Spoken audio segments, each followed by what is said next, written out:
Rahimallahu mra'atan, Allah merahmati seorang perempuan, aiqazat zaujaha, yang membangunkan suaminya. Fa in aba, kalau suaminya itu tak mau bangun, nadhaha wajhahu, maka dipercikkannya air ke wajah lakinya itu. Jadi kalau laki itu, jadi nanti balik dari sini ibu beli pistol air atau semprot bunga anggrek.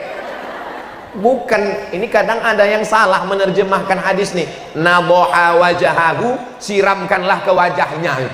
Bukan siramkan, nadhaha itu artinya percikkan. Bang, wake up my darling. Itu kalau nikahnya bulan Sya'ban kemarin. Tapi kalau udah anak 3, yang 1 pula semester 5, nah, bangun bang, bangun nungguin sakda.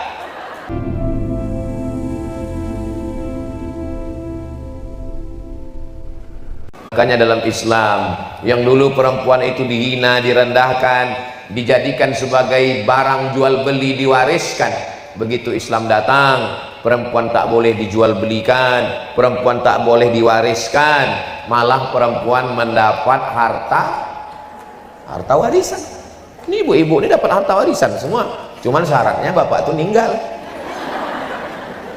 Tapi Pak Ustadz nggak sama bagiannya. Walakum nisfu ma taraka azwajukum illam yakul lahunna walad. Laki-laki dapat setengah harta, 50% kalau tak ada anak. Fa in kana lahunna waladun falakumur rubu'u. Kalau ada anak, laki-laki dapat 1/4. Walahunnar rubu'u illam yakul lakum walad. Perempuan istri dapat 1/4 kalau ada anak.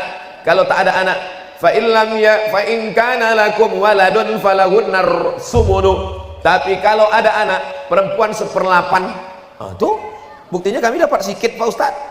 Laki-laki dapat banyak itu bukan kemuliaan. Laki-laki dapat banyak karena tanggung jawab laki-laki lebih besar. Yang menikahkan anak, walinya laki-laki apa perempuan? Laki-laki jadi wali. Yang menanggung belanja nafkah, laki-laki. Yang mengasih mahar, laki-laki. Jadi kalau Islam melebihkan laki-laki, bukan melecehkan perempuan, tapi karena tanggung jawab di pundak laki-laki lebih besar. Sekarang banyak laki-laki yang tak sanggup memikul tanggung jawab, tak sanggup jadi laki-laki, itulah mereka melambai macam perempuan. Dilaknat Allah. La'anallahul mutasyabbihin minar rijal bin nisa. Allah melaknat laki-laki yang menyerupai perempuan. Dulu ada laki-laki berinai laki-laki dibawa ke Nabi, tanya Nabi, kau laki-laki kenapa berinai? Lalu diasingkan. Kalau dulu waktu ada COVID kan diasingkan, orang kena COVID kan, apa namanya, diisolasi. Ini orang yang begini ini diisolasi, tempat isolasi COVID kemarin. Tak boleh dia bercampur dengan laki-laki normal. Kenapa? Karena barang busuk mempengaruhi barang yang bagus. Ini ada jeruk 1 busuk, ada jeruk 9 bagus, dibuat dalam satu tempat. Yang jeruk busuk ini jadi bagus atau jeruk sehat ini jadi busuk? Jeruk yang sehat nih jadi. Kenapa? Karena jeruk makan jeruk. Maka orang yang sakit ini mesti diisolasi. Nama tempat isolasinya namanya naqi. Nama pemakaman tempat jenazah di samping Masjid Nabawi namanya Baqi. Beda titik aja. Titik bawah Baqi, titik atas Naqi. Tempat kuburan orang meninggal di Madinah Baqi. Tempat isolasi laki-laki melambai Naqi. Nah, ingat tuh, jangan salah nanti. Balik dari sini ceramah, bang, laki-laki yang melambai itu ditanam di Baqi. Ada tempat khusus. Kalau hanya sekedar melambai dia pakai aksesoris perempuan, diasingkan sampai sehat. Tapi kalau sudah melakukan perbuatan seksual, sudah sampai pada action, hukumannya keras. Man wajadtumuhu ya'malu amala qaumi Lut. Kalau tertangkap melakukan perbuatan umat Nabi Lut, faqtulul fa'il wal maf'ul, dua-duanya dihukum mati. Mudah-mudahan Allah menyelamatkan dari musibah akhir zaman ini yang disupport oleh dunia internasional. produk-produk mensupport itu, penerbangan mensupport itu, pesawat dicatnya dengan warna itu, mau mendarat di Qatar. Alhamdulillah pemerintahan Qatar melarang, tak boleh mendarat. Akhirnya airport lain menerima. Ibu tonton berita itu? Yang tak nonton nanti saya share. Begitulah akhir zaman nih. Dulu anak laki-laki takut berkawan sama anak perempuan. Takut saya Pak Ustaz, anak saya ini dekat sama anak laki-laki. Sekarang sesama anak laki-laki pun kita takut. Mudah-mudahan Allah menjaga anak-anak kita semua insya Allah. Ini tentang laki-laki dan perempuan. Adapun adab, adab itu sudah jadi bahasa Indonesia. Memanglah kau tak beradab. Adab, sopan santun, tata krama, budi bahasa, etika, moral. Etika, moral, bahasa Inggris. Bahasa Inggrisnya etik. Bahasa Inggrisnya Islamic morality, moral.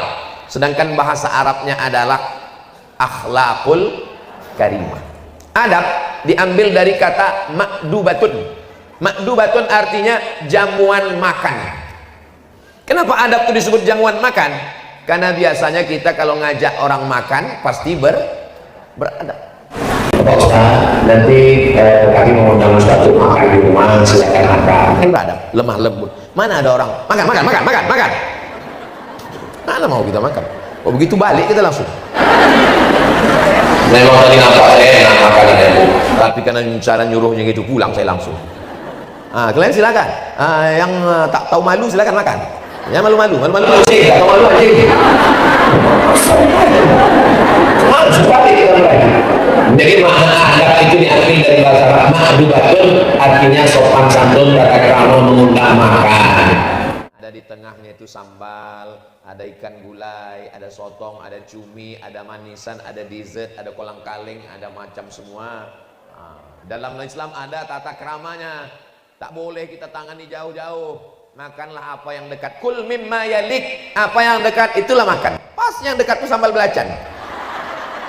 Nasib lah. Alhamdulillah. Sekarang mejanya bisa berputar.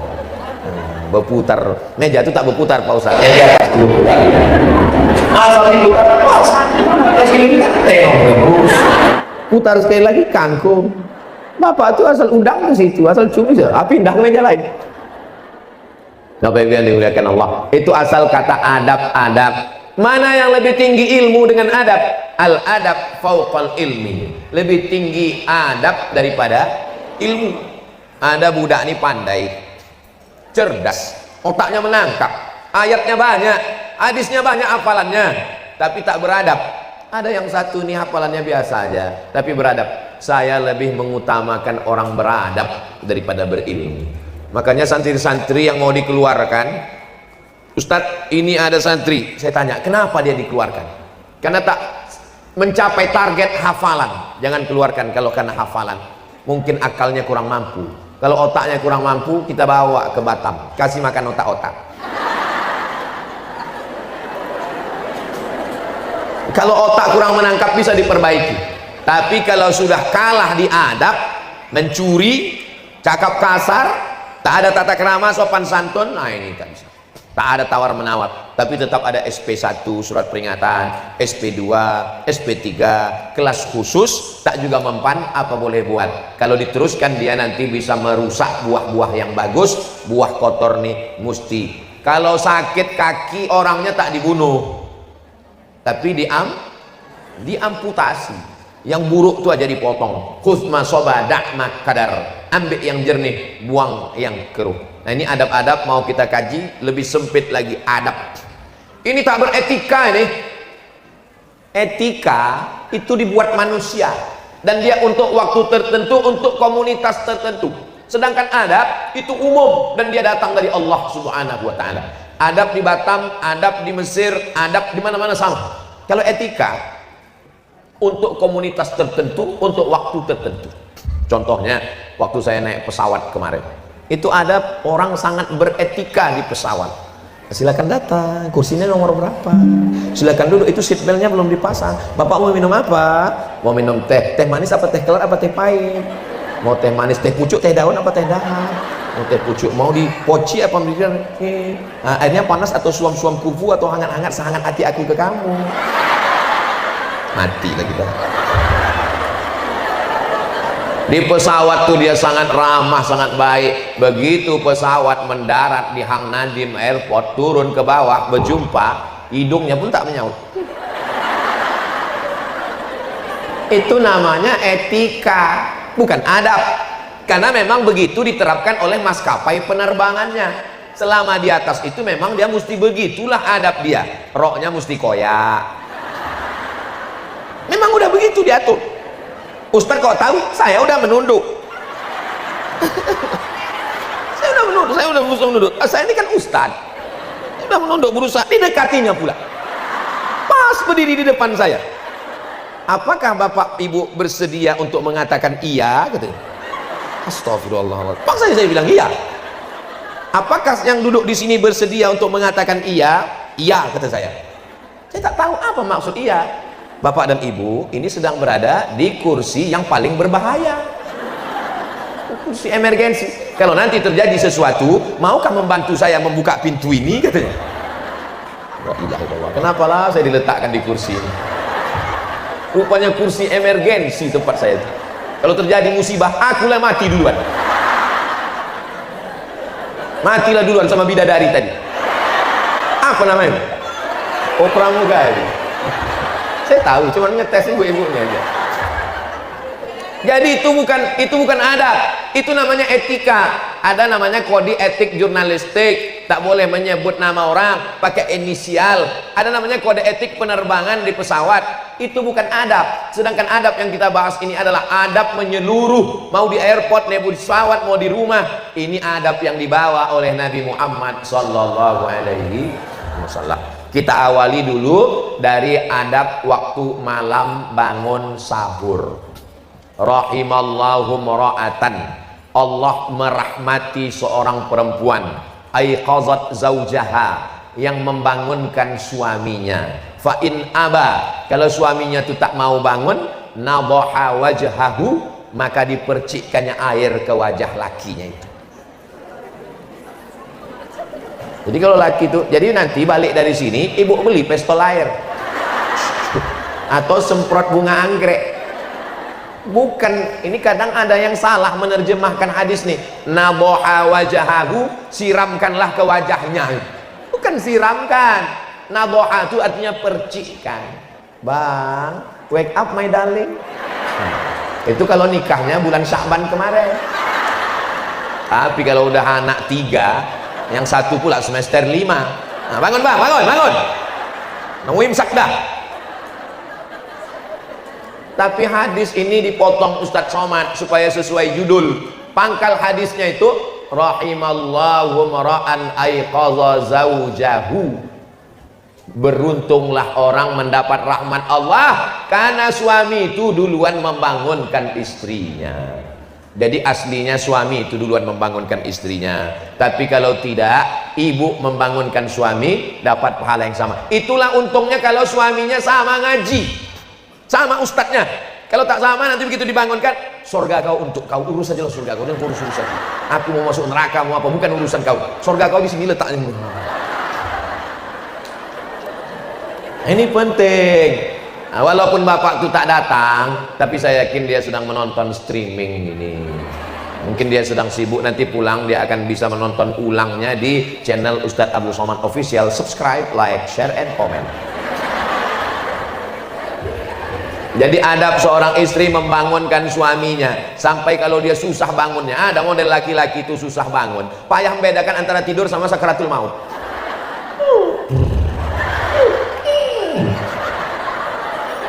Nah, itu tetap juga dibangunkan. Bang, bangunlah. Nah, ini adalah adab. Bagaimana caranya? Tentu saja dengan santun, dengan lemah lembut, dengan kebaikan. Di balik laki-laki yang sukses ada perempuan yang luar biasa, ibunya atau istrinya. Laki-laki bisa berubah dari tengik, jahat, setan, Fir'aun, genderuwo, bisa menjadi laki-laki yang baik, soleh, sopan. Itu karena kamu, Bu. Tapi dia belum berubah juga, berarti bukan kamu. Berarti ada yang lain. Ibu jangan putus asa. Saya tausiah di tempat, tak boleh sebut, ini kode etik. Bapak nih pakai celana jeans, celananya aja jeans, bayangkan itu. Tentu bajunya hantu. Saya ini orangnya jahat Pak Ustadz, saya ini preman tengik, tak peduli sama Ustadz, tak peduli sama ceramah, saya tak mau tahu itu dengan agama, yang penting saya dapat duit, yang penting saya senang. Dalam hati saya, ini pasti taubatnya karena tausiah saya. Ini saya udah tahu endingnya nanti gara-gara ceramah Ustadz lah. Terus gimana ceritanya Bapak taubat? Istri saya Pak Ustadz. Oh bukan aku. Istri saya Pak Ustadz. Istri Bapak ustazah? Enggak Pak Ustadz. Dia perempuan biasa, ibu rumah tangga. Jadi gimana dia buat Bapak taubat? Pas mau tidur malam dibilangnya, cuman 5 kata aja Pak Ustadz. Nanti kalau abang mati gimana? Terngiang di telinga saya Pak Ustadz. Sampai tengah malam. Kalau abang mati gimana? Itulah yang menyebabkan saya tobat Pak Ustaz. Rupanya tak pakai ayat, tak pakai hadis, tak pakai public speaking, tapi karena kalimat itu datangnya dari hati, sampainya ke. Tapi kalau cuma dari mulut, sampainya ke. Itulah dia MLM, multi level marketing. Ibu bukan ustazah, ibu bukan muallimah, ibu tak tamat pesantren, ibu perempuan biasa, ibu rumah tangga, tapi hati yang tulus ikhlas karena Allah Subhanahu wa taala masuk ke dalam hati. Saya dulu sekolah di Medan. Nama ustadz kami namanya Dr. Andus, Ustadz Dr. Andus Haji Nizar Syarif, sudah meninggal. Allah maghfirlahu warhamhu wa'afi. Dia bercerita tentang bagaimana hebatnya perempuan solihah di Madrasah Muallimin Al-Wasliyah, Jalan Sisinga Mangaraja, Simpang Marendal. Saya di situ belajar dari tahun 90 sampai 95. Ada seorang laki-laki, dia mau membunuh bininya. Bagaimana caranya? Dimasukkannya ular berbisa di dalam tempat beras. Dulu menyimpan beras itu di dalam tanah liat, apa namanya itu? Terserahlah mau gentong mau guci, tak usah berkelahi gara-gara ini. Kabarnya guci udah jadi tas pula. Dimasukkannya ular berbisa ke dalam supaya waktu bininya nanti mengambil beras, dipatok ular, tuh mati. Selesai masalah kan? Kan ini masalah nih kata dia. Jadi diletakkannya lah ular berbisa di dalam guci tempat beras tadi. Istrinya ini taat betul sama suaminya. Kata suaminya, kau apapun yang kau lakukan ucapkan bismillah. Dia asal memacak bismillah, mau menggulai bismillah, taat betul bismillah. Termasuklah waktu mau mengambil beras tadi, apa kata dia? Bismillah. Pas mau mengambil beras, terkejut dia. Kenapa? Apa namanya? Hah? Ini kaleng susu. Mau mengambil ini, kenapa pula beras nih besar berat? Dipegangnya, berubah ular berbisa itu jadi emas. Karena, tapi jangan nanti pas baru balik gini-gini. Ini kenapa? Kata Ustaz tadi berubah, ini kenapa tak berubah? Saking patuhnya dia berubah jadi emas, terkejut dia. Bang, kata abang kan bismillah, apa bismillah ya? Kenapa ada pula emas, ular emas di dalam? Baru tahu suaminya, rupanya istri ini lebih solehah dari dia, tak jadi mati. Tobat laki-laki setan tadi, gara-gara istri solehah. Adalah perempuan menelpon jam 12 malam. Assalamualaikum Ustaz Somad. Waalaikumsalam. Menangis, bilang salah sambung. Ini memang saya nelpon Pak Ustadz. Ada apa Bu? Suami saya di ruang tamu Pak Ustadz, mohon maaf, beribu maaf tak layak saya cakapkan. Suami saya di ruang tamu sama WTS Pak Ustadz. Ibu di mana? Saya di kamar di atas sajadah sholat tahajud. Kenapa tak dilemparkan dia pakai periuk belanga biar dia keluar? Kata suami saya, sorga di bawah tapak kaki dia Pak Ustadz. Ini pembodohan. Kalau ada laki model begini, keluarkan semua yang dari dapur itu ke ruang tamu. Batu gilingan, itu yang pertama. Yang dimaksud taat sama suami itu kalau suaminya taat kepada Allah dan kepada Rasulullah. Itu maksudnya taat kepada suami. Innama huwa jannatuki wa naruki. Suamimu itu bisa jadi surgamu, suami itu bisa jadi nerakamu. Kalau kau taat maka kau masuk surga, kalau kau lawan masuk neraka. Suami yang bagaimana? Bukan yang macam kau nih Bang. Suami yang taat kepada Allah, yang membawa keluarga ini kepada surga. Baiti dan nyati. Ini adab yang pertama, membangunkan malam. Mudah-mudahan, saya orangnya tak mendikte. Ibu pernah dibangunkan malam? Ibu pernah diajak tahajud? Saya tak mau. Saya bukan ustadz yang menjatuhkan harkat martabat marwah orang di depan orang banyak. Saya tak pernah merasa menceramahi ibu-ibu. Saya hanya merasa sedang pulang ke rumah bercerita dengan emak saya, dengan makcik saya, dengan kakak saya, dengan saudari saya. Manasik umroh haji pun begitu. Saya sedang memanasik makcik saya dengan mak saya. Makanya saya tak pernah menyampaikan usolli fardhu zuhri rakaataini qasran majmu'an ilaihil asri jam'an takdiman ma'muman. 2 meter usollinya. Jadi cuma nih Mat, kami mau pergi umrah, niatnya pendek aja makcik, aku sembahyang zuhur 2 rakaat jamak qasar jamak takdim jadi makmum. Tak ada yang lebih pendek dari itu lagi. Pokoknya sembahyang aja udah. Saya tak mau mendikte siapa di antara ibu yang pernah dibangunkan istrinya sejak menikah. Tahu, masa lalu apa boleh buat. Tapi untuk Ramadan ini, hai bapak-bapak di rumah, mudah-mudahan kalian termasuk yang membangunkan istrinya untuk bangun malam. Amin. Beruntungnya anak kita bang, terdengar jam 2 malam Bismillahirrahmanirrahim Ar-Rahman. Siapa tuh bang? Kenapa masjid udah hidup jam 2 malam? Cepat betul ini. Menantu kita sholat tahajud di sebelah. Oh so sweet. Beruntungnya anak kita. Kita udah nikah 30 tahun, maghrib pun tak pernah berjamaah. Nah ini, jadi yang lalu-lalu belum bagi berubah, mudah-mudahan Ramadan ini ada perubahan, amin. Kalau ibu dibangunkannya bersyukurlah bu. Kalau ibu tak dibangunkannya, ibu membangunkan dia dengan adab-adabnya. Bangun ya bang, tak juga bangun, bangun bang, udah bentar lagi azan, tak juga bangun bang, malaikat maut udah dekat. Tak juga bangun, bisikkan ke telinganya sebelah kanan, la ilaha illallah. Apanya kau? Itu kan untuk orang sakaratul maut, sangka bang udah mau mati. Sahur, mana lebih dulu tahajud atau makan sahur Pak Ustadz? Dianjurkan untuk mengakhirkan sahur dan menyegerakan berbuka. Maksud mengakhirkan sahur itu sebelum azan subuh, bukan jam 6 pagi. 6 pagi, kok kenapa jam 6 pagi? Dianjurkan mengakhirkan sahur. Kulu, makanlah, washrabu, minumlah, hatta yatabayyana lakumul khaytul abyadu minal khaytil aswadi minal fajar, sampai fajar terbit, maksudnya azan subuh. Jadi kalau azan subuh di Batam jam 5 kurang 15, imsak 10 menit sebelum itu 5 kurang 25, maka sebelum itu bersahur. Jadi bangun malam itu apa dulu? Sholat sunat wudhu. Kenapa sholat sunat wudhu? Karena Nabi memanggil Bilal, kedengar suara selop sendalmu di surga. Apa amal kau Bilal? Aku tak pernah meninggalkan 2 rakaat setelah usolli sunnatal wudu. Habis itu sholat sunat taubat, bukan tauco.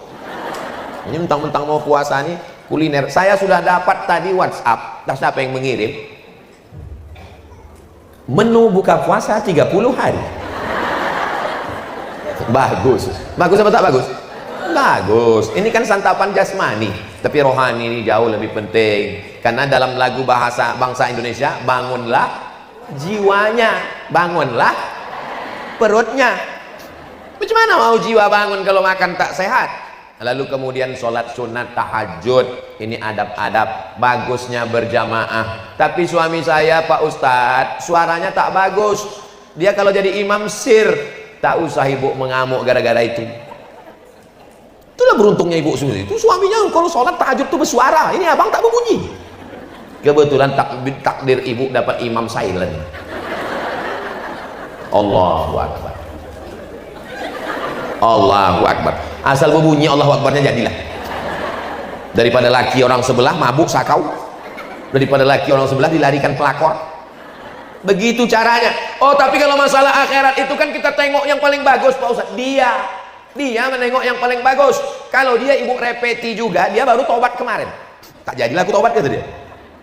Mudah-mudahan dibukakan Allah pintu hidayah insyaallah. Amin. Support dari ibu terus. Abang mesti bertobat bang. Abang semangat terus bang. Aku baru hafal kul wallah. Tak apa-apa bang. Kul wallah terus apa-apa. Terus kul wallah. Luar biasa. Nah, ini lalu kemudian kalau tadi sudah witir di masjid sholat taraweh, tak usah witir lagi. La witrani, tak boleh 2 kali witir dalam 1 malam. Selesai sholat, Pak Ustadz suamiku ini kan baru hijrah, kalau aku jadi imam gimana? Tak bisa, tak bisa. Walaupun hebat ibu qori'ah hafizah, tak bisa. Jangan pula bapak tuh, dek majulah, kita emansipasi. Nah, kau majulah sekali-sekali tak apa-apa. Tak. Biarpun kau baru Iqra 6 bang, majulah bang. Maju dia ke depan, latihan dia baca Al-Fatihah, disupport, diberikan motivasi. Bismillahirrahmanirrahim. Alhamdulillahirabbil alamin. Arrahmanirrahim. Maliki yaumiddin. Iyyaka na'budu wa iyyaka nasta'in. Ihdinas siratal mustaqim. Siratal ladzina an'amta 'alaihim ghairil maghdubi 'alaihim waladdallin. Amin. Yasin. Allahu akbar. Pendek kali itu bang. Lebih bagus membaca surat pendek selesai daripada surat panjang tak selesai. Begitu dalam mazhab Syafi'i. Itu dalil saya kalau jadi imam sama ustazah, dia kan hafal Quran, saya hafal juz 30. Jadi kok ditanya kenapa ayatnya pendek, lebih bagus surat pendek selesai daripada ambil tengah tak selesai. Walaupun dia hafal Quran, imam tetap saya. Walaupun dalam kepala saya juz 30. Itu ar-rijalu qawwamuna 'alan nisa. Lalu kemudian setelah sholat sunat masih ada waktu berzikir. Mungkin setelah sholat itu ibu sibuk pula memasak. Kalau kami tak berjamaah Pak Ustadz, afdal berjamaah. Kalau saya sholat duluan karena saya mau memasak, sekali-sekali tak apa-apa. Kalau bapak itu duluan, kaedahnya berjamaah lebih afdal. Tidak berjamaah tetap melaksanakan sunnah. Menunggu berzikir. Apa zikir yang paling afdal? Afdalu dzikri fa'lam annahu la ilaha illallah. Kalau ibu bisa menengok Quran, tengok Quran. Sedang memasak mana bisa nengok Quran Pak Ustaz? Salawat. Allahumma sholli ala sayyidina Muhammad wa ala ali sayyidina Muhammad. Allahumma sholli ala sayyidina Muhammad. Di dapur boleh bersolawat, di WC yang tak boleh bersolawat.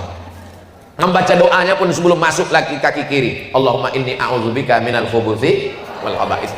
Kenapa enak masakan kau ini mak? Apalagi kalau bukan karena solawat, apalagi kalau bukan karena zikir dan doa. Wa idza quri'al qur'anu fastami'u lahu wa ansitu la'allakum turhamun. Dibacakan Quran turunlah rahmat Allah. Maka yang paling sedang itu jam 3 bangun, sempat bersih mandi, sholat sunat wudu, sholat sunat taubat, sholat sunat tahajud, sholat sunat hajat, memasak, habis itu makan, menunggu azan subuh agak setengah jam, tempat berzikir, istighfar. Wabil asharihum yastaghfirun. Di waktu sahur yang paling bagus beristighfar. Berapa kali Pak Ustadz? Belilah tasbih. Ustadz kan saya tengok tak ada buat tasbih. Ini ada tasbih. Cantik tasbih Ustaz warna-warni, dikasih orang. Kasih orang kemarin di Tanjung Pinang, bertasbih astaghfirullahalazim, astaghfirullahalazim, astaghfirullahalazim, astaghfirullahalazim, astaghfirullahalazim, astaghfirullahalazim. Tetap ada makharijul hurufnya. Jangan karena hanya mau mengejar 100 tak jelas macam dapat gorengan panas, tahu mendoan panas. Astaghfirullah 100, habis astaghfirullah salawat. Allahumma sholli ala sayyidina Muhammad wa ala ali sayyidina Muhammad. Allahumma sholli ala sayyidina Muhammad wa ala ali sayyidina Muhammad. Allahumma sholli ala sayyidina Muhammad wa ala ali sayyidina Muhammad. Habis itu afdalu dzikri fa'lam annahu la ilaha illallah, la ilaha illallah, la ilaha illallah, la ilaha illallah, la ilaha illallah. Tidak terlalu pelan. Astaghfirullah. Seminggu baru selesai. Subhanallah walhamdulillah wa la ilaha illallah. Subhanallah walhamdulillah. Berbunyi tit, imsak. Tengok-tengok juga jam, jangan asik berzikir. Dari mana datangnya imsak 10 menit ini? Itu hadisnya sahih dari Anas bin Malik yang serumah sama Nabi. Anas bin Malik, ya, Nabi itu menahan makan berapa lama sebelum azan? Dia agak-agak khamsina ayatan, 50 ayat. Setelah dihitung 50 ayat, baru paham.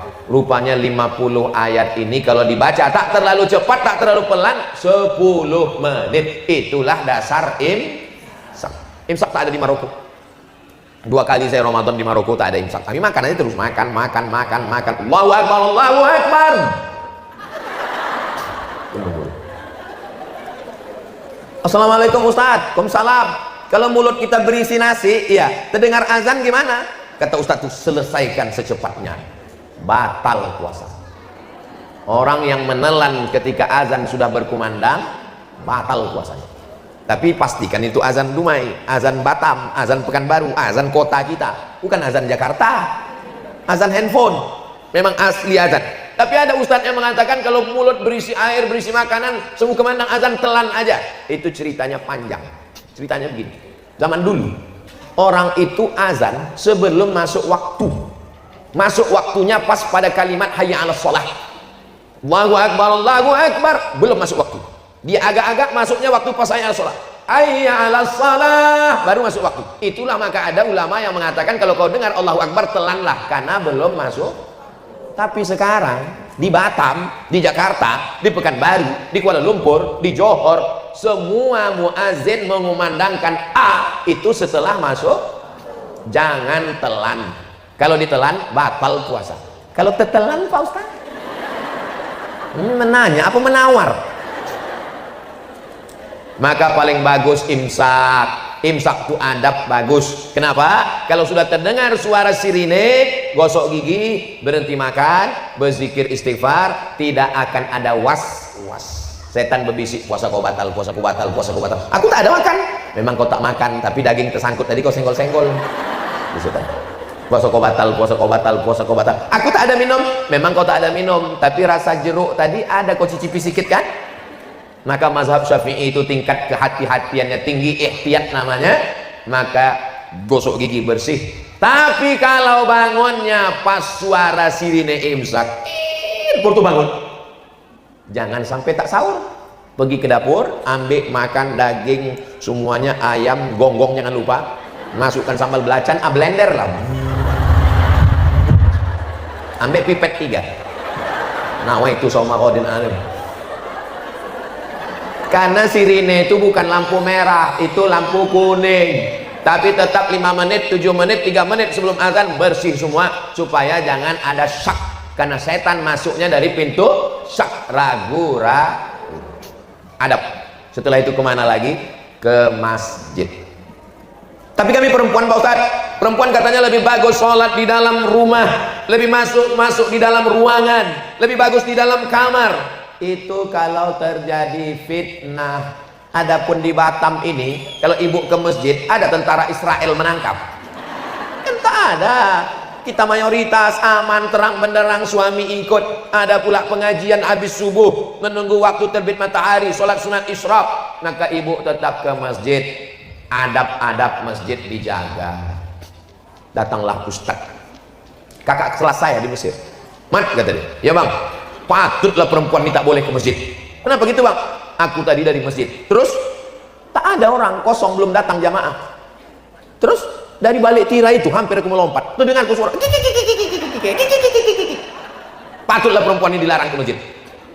Saya bilang yang salah tuh bukan masjidnya, itu kan orangnya tak beradab. Makanya perempuan ke masjid tetap jaga adab-adab syarat dan ketentuan jangan pakai parfum berlebih-lebihan sampai tercium imam hilang ayatnya.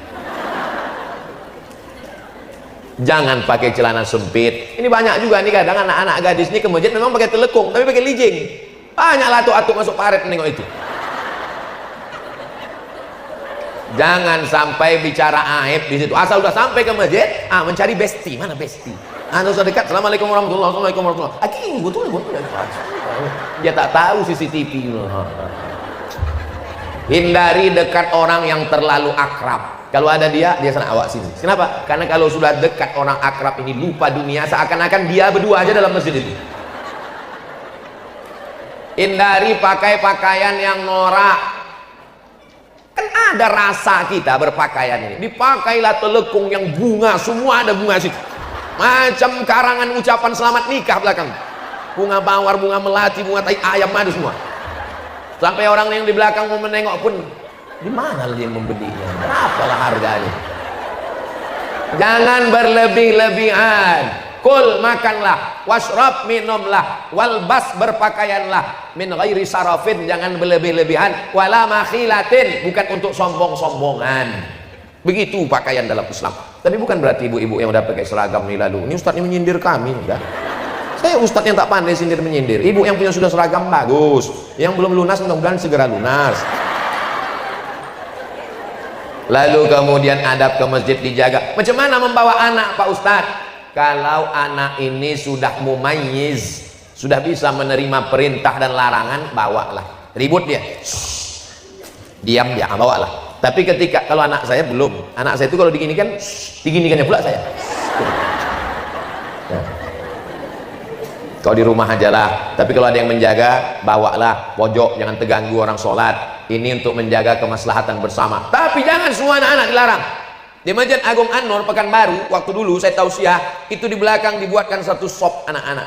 Penjaganya pakai jubah warna hijau membawa rotan panjang. Pas saya selesai sholat, saya tengok, biok kujong. Pas saya dekat senyum. Mau kau pukul anak? Enggak, nakut-nakutin aja. Nah, jadi berdua ada satu orang menjaga. Kalau tidak anak ini meribut semuanya, lari dia. Kebetulan ada pula jamaah itu udah tua, kacamatanya letaknya di bawah. Asal anak itu lewat, ai katanya. Ai katanya. Begitu salam, assalamualaikum warahmatullah. Tak sempat salam ke kiri, anak kau ning. Ini juga kita jaga adab-adab membawa anak ke masjid. Memang anak ini anak bapak, pakai bin bapak, tapi yang disalahkan orang. Nah, udah tahu ibu dah. Setelah itu pulang ke rumah. Kalau maghrib sekarang jam 6.15. Tadi kami habis tausiah jam 6.15, sholat sunat isyraq 2 rakaat, pulang ke rumah.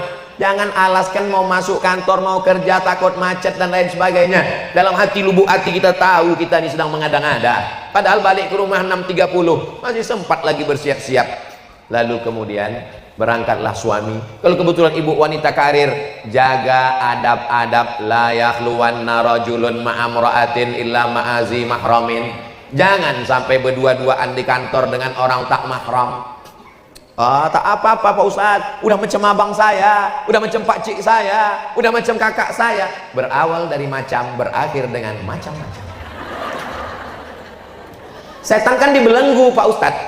Kata Syekh Muhammad Mutawalli Sya'rawi, makna setan dibelenggu, kejahatan itu datang dari dua. Yang pertama dari diri sendiri, yang kedua datang dari godaan setan. Jadi kalau bulan Ramadan ada orang jahat, setan udah dibelenggu, berarti dari kata setan, aku tak ada godaan gitu. Aku aja terikat ke setan. Banyak setan sekarang tak menggoda. Pas mau digodanya, kata kawannya, itu tak usah goda. Kenapa? Lebih parah pula dari kita lagi, kata setan. Futihat abwabul jannah, pintu surga dibukakan. Wa ghulliqat abwabun nar, pintu neraka ditutupkan. Wa suffidat asyayatin, setan-setan dibelenggu. Riwayat lain, wa ghulliqat wa suffidat wa sulsilat asyayatin, setan-setan dikerangkeng, diikat. Apa kata Imam Nawawi? Saking kuatnya iman orang yang berpuasa, airnya halal, makanannya halal, istrinya halal, tapi dia tak mau, maka kata setan, sepertinya aku terbelenggu, tak bisa menggoda. Itu makna lain dari setan dibelenggu. Jangan kita nanti katanya setan diikat. Ini kenapa banyak saya orang ini? Paham kita sudah. Ini adab yang diajarkan Nabi Muhammad SAW. Berapa lama kita jaga adab ini? Sahur jam 5 kurang 15, berbuka jam 6 lewat 15, berarti 13 jam setengah. Mata dijaga, mulut dijaga. Assalamualaikum, waalaikumsalam. Kabarnya nak sianu lagi sianu, bini sianu, tetangga sianu. Ingat ceramah Ustaz Somad terakhir di Batam kemarin, kata dia jaga ini adab mulut. Terus gimana ini? Nanti habis maghrib kita teruskan. Puasa ini bukan bulan menumpuk amal. Puasa ini bukan bulan menyiksa diri. Puasa ini adalah bulan melatih, membiasakan. Allah bisa karena telinga, dengarkanlah MP3 Al-Quran, speaker Quran, download, tulis qori siapa kesenangan, Ustadz Muzammil Hasballah, Ustadz Darwin Hasibuan, Ustadz Ja'far Hasibuan, Kiai Haji Muammar ZA. Banyak qori-qori yang bisa didengar, sehingga yang masuk ke kepala kita, ke hati kita, ke pikiran kita adalah Al-Quran. Saya Pak Ustadz dengar Quran terus ingin beralih pula lagu religi, cari lagu-lagu religi, sholawat, salatullah, salamullah. Ini lagu lama Pak Ustadz, yang baru lah tak tahu pula saya lagu yang baru. Nah, pokoknya yang religi bagus. Saya ini Pak Ustadz udah mabuk didengar dunia, dengan dunia nih. Ingat lagu mati. Mati. Orang kaya mati, orang miskin mati, emak-emak mati. Ustadz lama matinya. Nah itu, pokoknya kalau lagu itu mengingatkan kita pada mati, memotivasi kita beramal soleh, mencegah kita perbuatan maksiat. Tapi kalau dia hanya melalaikan, wa minan nasi may yashri lahwal hadis, ada orang yang membeli apa yang dibelinya sia-sia. Sekarang terwujud membeli lagu yang tidak membawa, malah pintu setan masuk ke dalam hati itu melalui musik. Ibu, kalau udah mendengar musik sekali, itu nanti pas mau tidur malam, alam bawah sadar kita akan mengulang memori, terngiang-ngiang dia. Paham yang saya sampaikan ini kan? Ibu-ibu, bapak-bapak yang pernah mengalami ini, dengarkan satu lagu, dengarkan 2 kali, nanti pas malam atau pas sedang masak atau pas sedang nyetir atau pas bawa motor, terngiang lihat telinga kita. Kenapa? Karena memorinya berputar di dalam. Kita mau yang berputar itu Al-Quran, solawat, nasyid. Mulut dijaga, mata dijaga, telinga dijaga, hati dijaga, kaki dijaga, tangan dijaga, aurat jangan sampai terbuka. Ini semua adalah adab.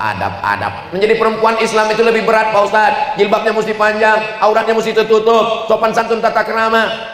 Husnu taba'ulil mar'ati li zawjiha, seorang istri yang menjaga kehormatan rumahnya, anaknya, dirinya, sama pahalanya dengan laki-laki yang berjihad fisabilillah. Laki-laki kalau mau mati jihad, dia mesti membawa kudanya, membawa baju besinya, membawa tombaknya, berdarah-darah. Perempuan cukup di rumah menjaga kehormatannya, anaknya, maka dia mendapatkan pahala jihad fisabilillah. Siap ibu menjaga kehormatan ini? Jangan ada dusta di antara kita. Waktu tak panjang lagi, hari Senin, hari Selasa, hari Rabu. Senin, besok, Selasa, Rabu. Hari Rabu melihat anak bulan. Kalau Rabu sore muncul anak bulan, berarti Kamis puasa. Rabu sore tak nampak anak bulan, hari Kamis berarti 30 Syaban, berarti 1 Ramadannya hari Jumat. Jadi Ustadz, saya masih menunggu bulan. Judul lagunya biarkan bulan bicara. Kalau bulannya bulat, itu namanya badar. Tala'al badru alaina, badar. Tapi kalau bulannya tipis, itu namanya hilal. Jadi yang ditengok petang Rabu itu adalah hilal. Makanya kalau ada suami ibu yang namanya hilal, kalau bisa Rabu itu jangan keluar, karena dia sedang diintip-intip orang se-Indonesia ini mencari hilal. Lalu kemudian 30 menit menjelang azan maghrib berkumandang, jangan lagi keluar rumah. Lisaimi far'atani, orang yang berpuasa itu 2 kebahagiaannya. Yang pertama, farhatun inda fitrih, bahagia menjelang berbuka. Berbuka itu bahagianya bukan karena cendol, karena dessert, bukan. Berbahagia karena di situ waktu doa mustajab. Ini sekarang kalau udah jam 5.30, jam 6 sore, jalan-jalan macet. Saya tak tahu apakah itu di Pekanbaru aja atau sampai ke Batam begitu. Lebih parah. Ay. Makanya mestinya duduk di rumah. Oh, ibu sedang memasak, menyiapkan. Oke, ibu siapkan. Tapi bapak duduk di situ sama anak, buka Quran, mengaji. Dapat agak 2 lembar, alhamdulillah. Habis subuh 2 lembar, habis zuhur 2 lembar, habis asar 2 lembar, habis maghrib 2 lembar, habis isya 2 lembar. Habis maghrib kan takut lambat nanti isya, sebelum berbuka tuh habiskan 2 lembar. Ah, kau sini ngaji. Udah juz berapa? 3 ya. Juz 3, masih kecil dah juz 3. Iqra 3 ya. Ah, itu betul. Kalau Iqra ayah bisa, kalau ngaji ini mak kau nanti. Ah, ini duduk bersama. Waktu yang mustajab maghrib ini sekarang banyak orang demi berbuka bersama sampai tak sholat. Apa ini? Ini perbuatan tidak diridhoi Allah SWT. Bukber, alumni SD, alumni SMP, alumni SMA, sampai persatuan paguyuban, persatuan tetangga, 10 hari tak sholat maghrib gara-gara berbuka bersama. Bukan ajaran, bukan adab Islam. Tak datang dari mana ini? Sampai di situ ketawa cekikikan, ketemu teman SD. Kau dulu yang iya, kita kan laki kau mana? Itu yang kurus kering itu. Ganteng abang lagi. Ini kan sedang puasa. Tak ingat dia ini sedang menjaga adab-adab. Kalau dengan datang itu tersambung silaturahim, sunnah. Tapi kalau dengan datang malah timbul dosa ghibah namimah, maka kaedahnya darul mafasid muqaddam ala jalbil masalih. Mengambil manfaat sunnah, menolak mudarat wajib. Menolak mudarat lebih diutamakan daripada mengambil manfaat. Kok kenapa keluar dari grup? Daripada aku hanyut di grup itu bagus aku keluar. Kok kenapa tak datang buka bersama kemarin? Buka bersama tempatnya di restoran, tempat sholat tak ada, jauh dari masjid. Kalau aku ikut azan isya baru selesai, ngantrinya aja setengah jam, makannya pun tak seberapa, maksiatnya banyak. Ingat, kalau kita mati, kawan reuni itu tak ada satu pun yang mau membantu kita menjawab malaikat mungkar nakir. Kita akan sendiri menghadap Allah Subhanahu wa Ta'ala. Ini adab-adab berbuka bersama nih mesti dijaga. Suami ibu jam 6 sore mulai menghidupkan sepeda motor. Kalau ditanya abang mau kemana, jangan kau tanya kemana aku pergi. Mau putarlah dia, tawaf kudum, tawaf wadah, tawaf ifadah. Pulang dia ke rumah lengkap semuanya, dari mulai semangka goreng sampai es bakar ada semua busfera. Maka adab ibu lah mengasih tahu. Biarkan aja dulu untuk hari pertama nih, nanti begitu berkumandang azan maghrib, Allahu Akbar, Allahu Akbar, dia pun mulai dicobanya 1 teguk 2 teguk air, habis itu masuk kurma 3 butir. Tengoklah bang, betul kau bilang mubazir ya kan? Besok tak kuat lagi, besok jam 6 digasnya lagi. Mesti saling ingat mengingatkan. Jangan ibu pula mengajak dia. Ini orang udah keluar semua, kita aja yang di rumah ini. Ibu kan udah ngaji, Bu. Apa beda ibu yang udah mengaji dengan yang belum? Dia yang mengajak. Begitu keluar, duduk kita di sini, Bang. Rahmat Allah turun. Memang aku dulu tak senang dengan Ustaz Somad tuh, tapi setelah istriku ini mengaji, ya Allah, berkurang belanjaan sedikit. Kalau memasak kolak di rumah 4 mangkuk, ibu, suami, anak 2, maka di bulan Ramadan masaklah 8 mangkuk.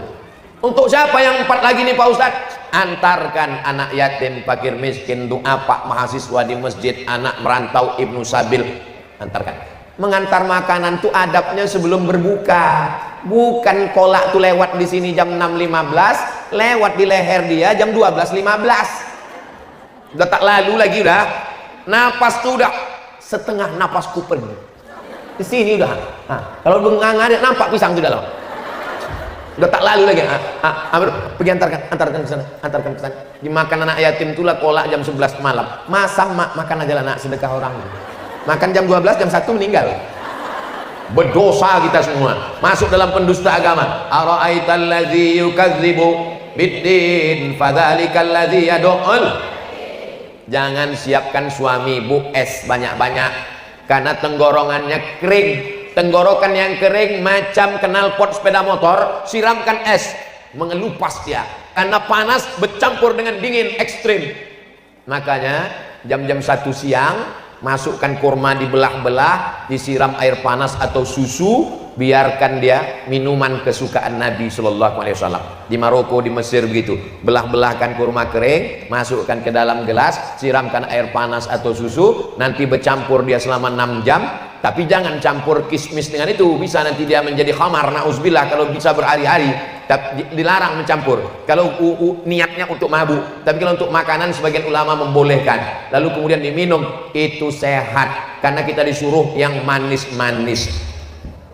1, 3, 5. Alhamdulillah Pak Ustadz, udah masuk 3, kenyang rasanya. 3 kurma, 3 kotak Pak Ustadz. Jangan banyak-banyak, karena ketika sudah makan, Allahumma laka sumtu wa bika amantu ala rizkika aftartu bi rahmatika ya arhamar rahimin. Jangan pakai doa Allahumma laka sumtu, ini hadisnya dhaif. Lalu yang sahih mana? Zahabaz zama'u wa batallatil uruq wa sabatal ajru. Itu pun dhaif juga. Sama-sama dhaif. Apa kata Syekh Ibnu Utsaimin, ulama Saudi Arabia? Allahumma laka sumtu, silakan pakai. Zahabaz zama'u, silakan pakai. Tak usah berkelahi gara-gara itu. Kadang orang berkelahi masalah doa ini, bukan Allahumma laka sumtu, zahabaz zama'u, bukan zahabaz zama'u, laka sumtu, sampai merah. Rupanya bukan karena doa itu, tapi karena lapar. Jangan banyak makan. Kalau banyak makan, susah menegakkan tulang belakang. Nanti sholat tarawih itu membungkuk aja. Asal tegak sedikit, keluar kacang hijau. Supaya kita mudah pergi ke masjid sholat tarawih, bawa keluarga semuanya. Ibu pun jaga adab-adab lagi. Sholat tarawih adabnya keluarnya witir. Habis witir baru keluar, dapat pahala qiyamul lail. Nanti ibu payah menjelaskan, menengok ada anak-anak bertanya, ma, ya ibu itu kok keluar? Oh, mungkin ibu itu witirnya mau di rumah, padahal di rumah pun tak juga witir. Tanya, ibu mau witir tadi? Enggak, nampak aku 2 mangkuk aja tadi. Selesai witir baru pulang ke rumah, itu sunnah. Bagus qiyamul lailnya begitu. Kalau saya witir, payahlah saya nanti malam witir, Pak Ustadz. Kalau mau witir juga nanti malam bisa. Yang udah witir tadi mana bisa witir? Bisa. Witir itu kan 3 di masjid. Nanti malam pas mau tahajud, kalau mau witir lagi, sholat 1 rakaat menggenapkan witir yang 3 tadi. Kalau udah witir 1, pulang ke rumah tidur, bangun malam, sholat 1 rakaat menggenapkan yang witir tadi, maka witirnya jadi berapa? Jadi 4. Nanti habis tahajud, witir dia sekali lagi 3 rakaat, maka malam itu witir dia menjadi 7. Mana dalilnya? Buka Sunan Tirmidzi. Kata Imam Abu Isa Ibn Sawrah At-Tirmidzi, cara kalau mau witir lagi nanti malam begitu.